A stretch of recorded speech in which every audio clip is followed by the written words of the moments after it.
നിന്റെ ലക്ഷ്യം വലുതാകുന്തോറും ശത്രുക്കൾ കൂടുതലായിരിക്കും.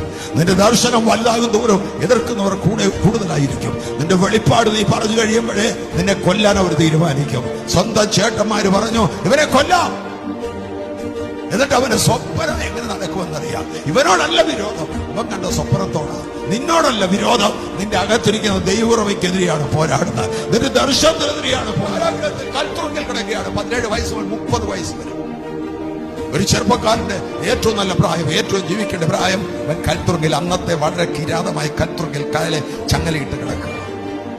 തലമുടി വളർന്ന് വസ്ത്രങ്ങൾ മാറാൻ കഴിയാതെ, കുളിക്കാൻ വെള്ളം ലഭിക്കാതെ നരകയാത്ര അനുഭവിച്ച് കിടക്കുമ്പോൾ ഒറ്റ കാര്യം അവന്റെ മനസ്സിലുള്ളൂ, ഒരു സ്വപ്നമുണ്ടല്ലോ, ഒരു സ്വപ്നമുണ്ടല്ലോ. യോസേഫേ, നിനക്ക് എന്തെങ്കിലും ഭാവിയുണ്ടോ? മറ്റാളും ഇവിടെ ഇല്ല. ഇവിടെ കിടന്നാൽ കുറച്ചു കഴിയുമ്പോൾ ചത്തുപോകും. 30 വയസ്സായില്ലേ?